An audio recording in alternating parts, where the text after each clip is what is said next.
Глава государства принял министра обороны генерал-лейтенанта авиации Даурена Кусанова. Президент заслушал доклад о деятельности оборонного ведомства за первое полугодие 2025 года.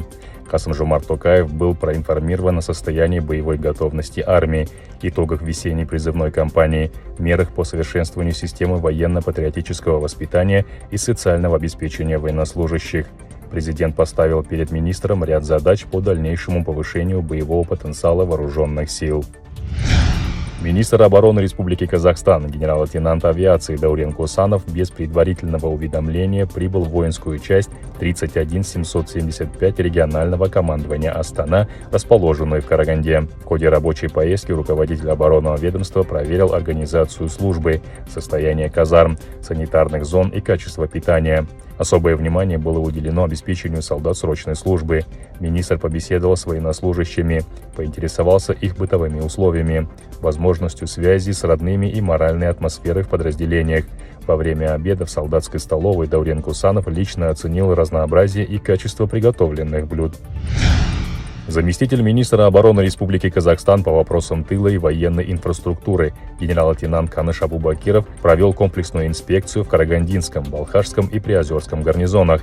Особое внимание в ходе проверки было уделено бытовым условиям военнослужащих срочной службы, качеству питания, санитарному состоянию казарм и работе медицинских пунктов, а также вопросам противопожарной безопасности в местах хранения оружия и боеприпасов.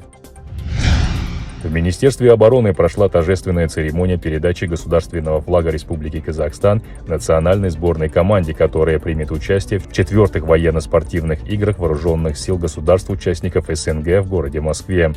Вручая флаг, министр обороны пожелал национальной сборной команде честной борьбы, уверенности в силах, командного духа и побед. Глава оборонного ведомства подчеркнул, что национальная сборная представляет собой не только вооруженные силы, но и весь Казахстан. В Казахстане стартует масштабное внедрение новой методики отбора призывников PSY-Риск, направленной на раннее выявление склонности к суицидальному поведению. Методика PSY-Риск разработана военными психологами Министерства обороны и прошла успешную апробацию во время весеннего призыва 2025 года. Нововведение призвано повысить психологическую устойчивость личного состава и предотвратить трагедии в армии, став важным шагом в укреплении психического здоровья молодых военнослужащих. В центральной части Каспийского моря прошел учебно-тренировочный штурманский поход с участием военнослужащих военно-морских сил Казахстана. Моряки совершенствовали навыки управления кораблем и на практике изучали организацию штурманской службы.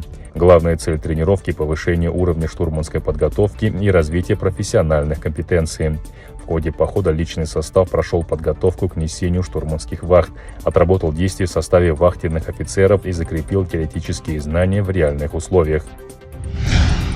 В Таразе завершилась подготовка военных специалистов по работе с дронами последнего поколения. Курс обучения включил в себя теорию и практику. Офицеры изучили принципы работы FPV-дронов, их тактическое применение, а также освоили применение аппаратов на практике.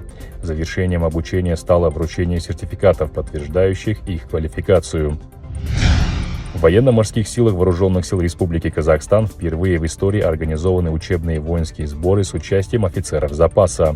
К прохождению сборов привлечены 30 военнообязанных специалистов в сфере штурманского обеспечения кораблей, эксплуатации и ремонта радиотехнических средств связи, а также дизель-энергетических установок.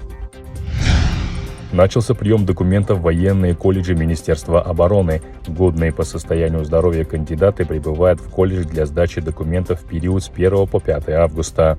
Прием осуществляется в период с 5 по 20 августа включительно. В период приема абитуриенты размещаются на территории учебного заведения и обеспечиваются питанием. Зачисленный в военный колледж прибывает для обучения до 29 августа.